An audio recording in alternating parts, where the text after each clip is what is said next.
The military is considered a noble profession, deeply respected for its immense contributions to society.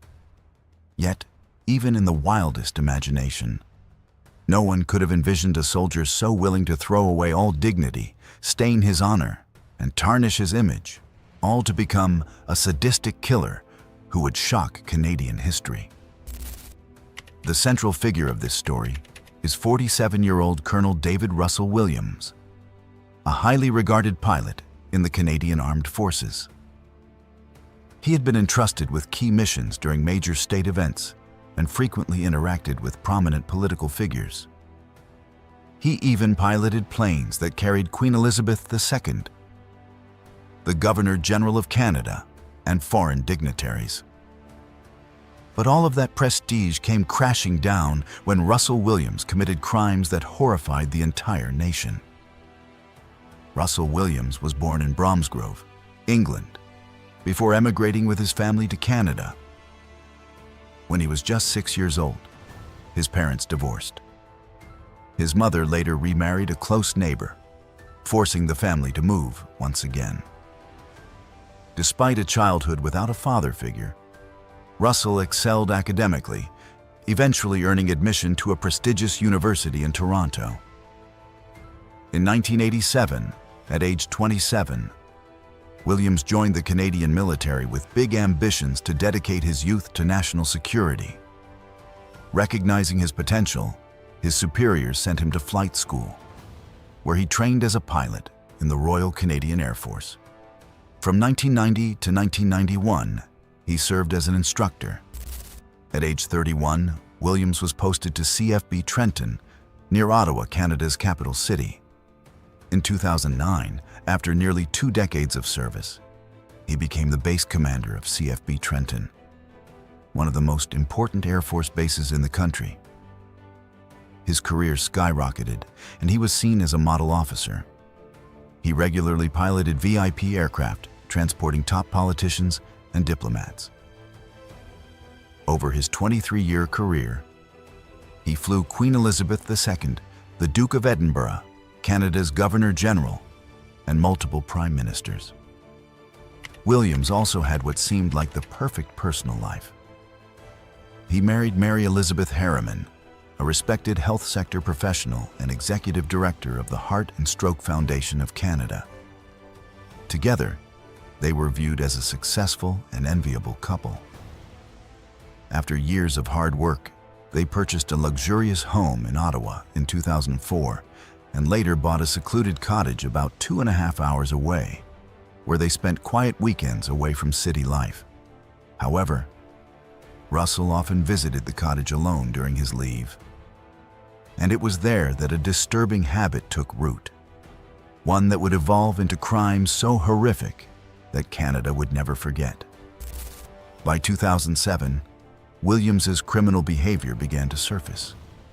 He secretly stalked young women living near his cottage, memorizing their routines, when they left for work, when they came home, and would break into their houses when they were away. His twisted pleasure? Stealing women's underwear and sex toys. His first known victim was a 12-year-old girl. Williams broke into her empty house, stole a pair of pink underwear, then masturbated with it. More disturbingly, he put on the girl's clothing, took photos, and recorded videos for hours before carefully cleaning up any evidence and leaving. After that first successful break-in, his behavior escalated.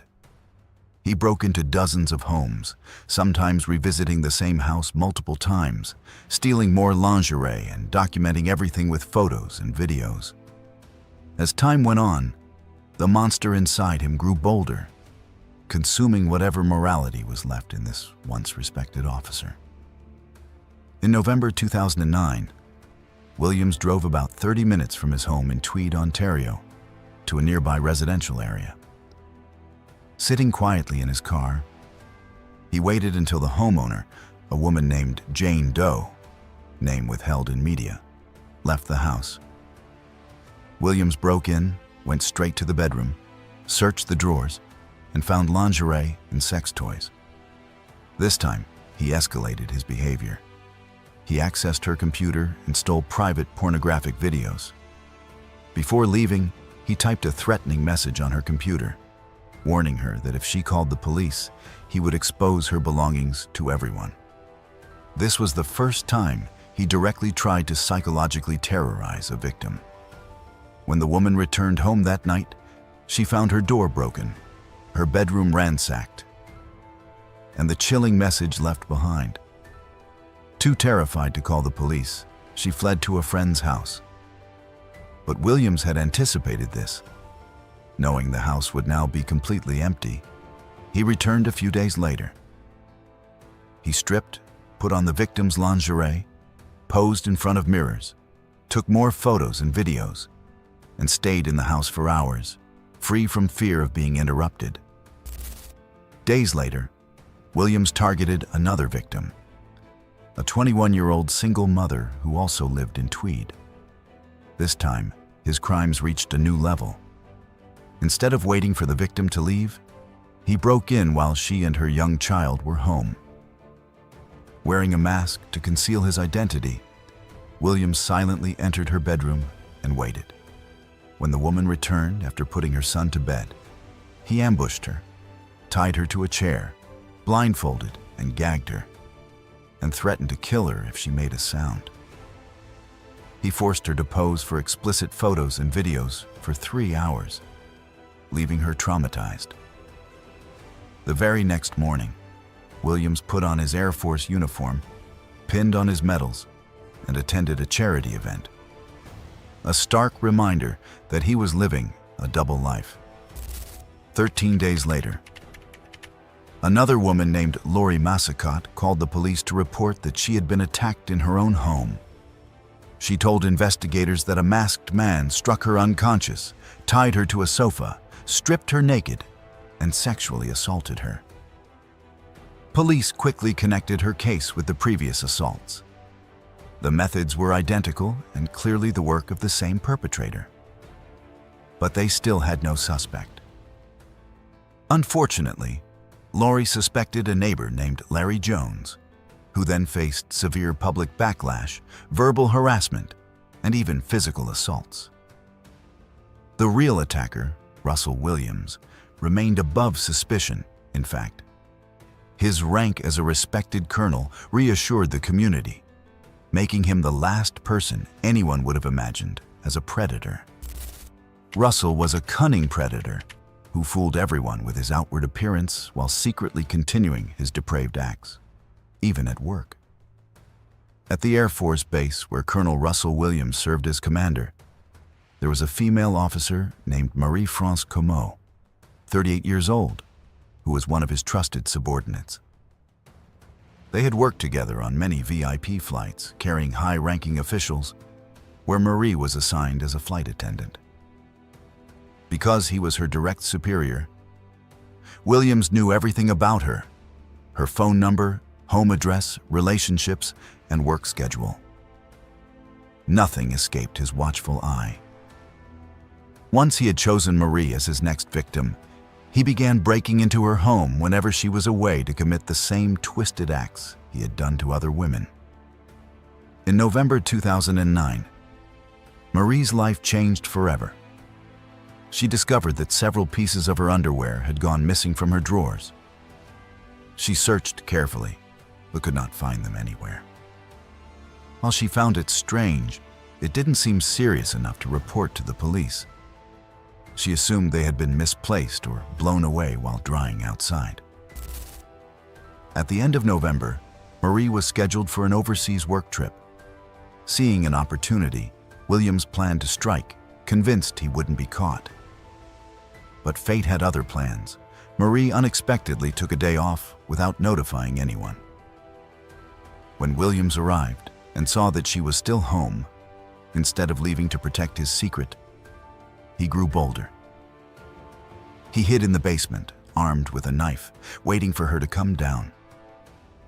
Marie's cat sensed something was wrong. It meowed loudly and repeatedly, trying to alert her. Curious, Marie went down to the basement to investigate, completely unaware that Williams was lying in wait. The moment she switched on the light, he ambushed her, striking her repeatedly in the head with a flashlight until she was unconscious. He then wrapped duct tape around her face, tied her to a post, and sexually assaulted her. Despite Marie's desperate pleas, Williams showed no mercy. He stood by coldly as she slowly bled to death. After she died, he meticulously cleaned the crime scene and left as silently as he had entered. A few hours later, Marie's boyfriend arrived at the house, worried because he could not reach her. What he found was a nightmare. Marie's lifeless body in the basement. He immediately called the police. But investigators found no usable evidence. Williams had been careful and left no trace. Even more disturbingly, Williams pretended to grieve. He even attended Marie's funeral, shedding crocodile tears and offering condolences to the family, successfully fooling everyone and hiding his crime. 2 months later, as public attention toward Marie's murder began to fade, Williams was ready to kill again. His next target was Jessica Lloyd, 27 years old, who worked in school bus operations and lived near Tweed, Ontario, an area that had always been his hunting ground. Williams couldn't stop thinking about the rush he felt when he overpowered his victims and stole their underwear. His perverse urges demanded satisfaction, and young women living alone were the perfect prey. But this time, his method changed. Instead of attacking inside the victim's house, Williams kidnapped Jessica and took her to another location. On January 29, 2010, Jessica's workplace tried contacting her after noticing her unexplained absence, but all attempts failed. They eventually contacted her brother, who went to check on her. When he arrived, the house was in disarray, as if someone had broken in. Jessica's glasses and wallet were found on the path leading to the garage, clear signs something was wrong. Police were called immediately. During the investigation, they discovered 2 key pieces of evidence. The first was a man's boot print, frozen in the snow in the backyard, preserved by the cold weather. Jessica's footprints were also nearby. The second was a very distinctive tire track, unlike the kind typically seen on regular family vehicles. Investigators concluded Jessica had been abducted by someone who had been watching her from a distance. A massive search was launched. Volunteers and police scoured the area, knowing every minute mattered. Even Williams' military unit participated, with him publicly assuring the town, "Our unit will provide the necessary support. This community is under the protection of the Canadian forces." It's truly tragic to see this happen. But despite day and night efforts, Jessica could not be found. Investigators focused on the tire tracks.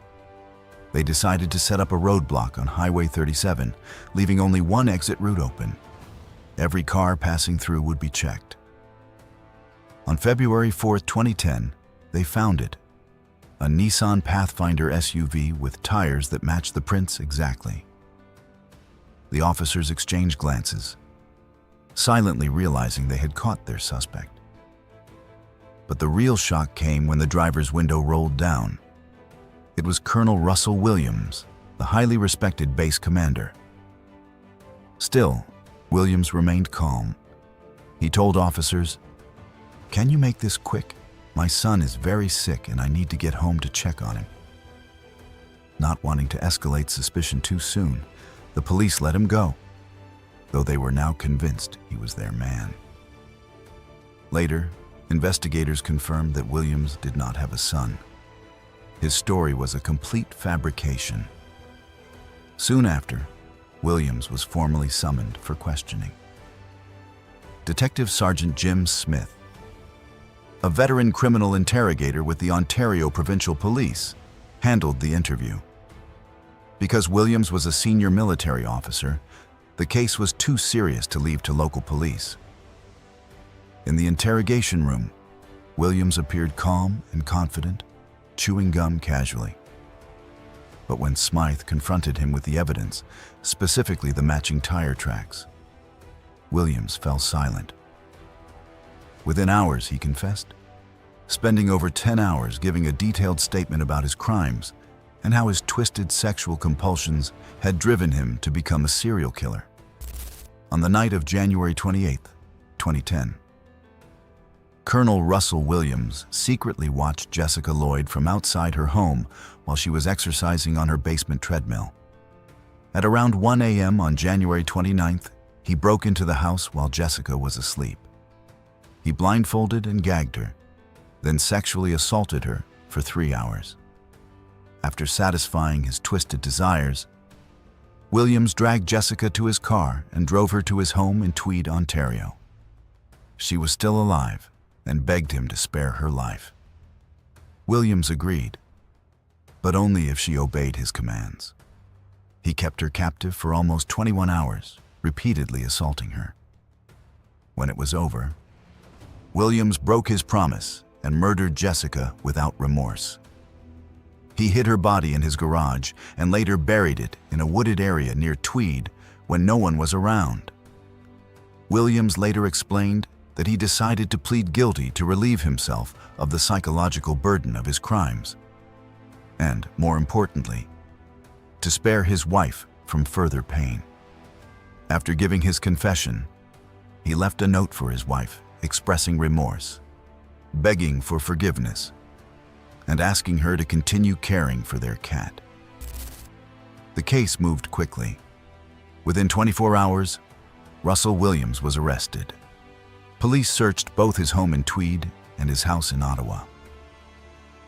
They discovered photos, videos, and detailed notes proving that Williams was responsible for other assaults and burglaries, although he had twice burned his collection of stolen women's underwear in empty fields near Ottawa. Enough evidence remained to convict him. Investigators found photos of the bedrooms of two 11-year-old twins, 87 stolen underwear items from a teenage girl who lived alone, and numerous videos of Williams assaulting his victims. They also found a chilling digital journal in which Williams had recorded every detail, dates, times, locations, and what he had stolen, almost like a diary of crime. In April 2010, the Canadian forces officially began processing the case. Some members of the court-martial panel were shocked to learn that their own homes were among those Williams had broken into.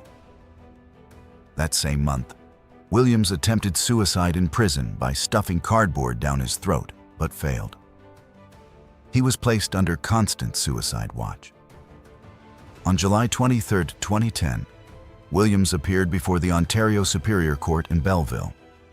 On October 18, 2010, he was found guilty of 2 counts of first-degree murder, 2 sexual assaults, 82 break-ins.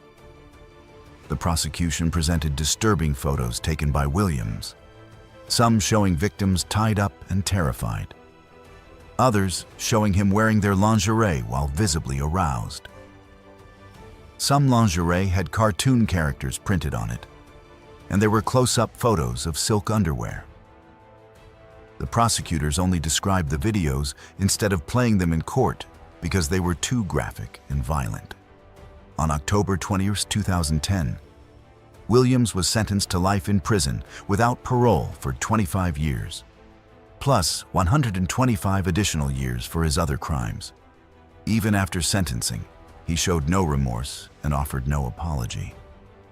The court ordered the destruction of his SUV, his personal records, and hundreds of stolen lingerie items. Williams was fined $8,800 KD, $100 for each crime, with the money directed to a victim's support fund.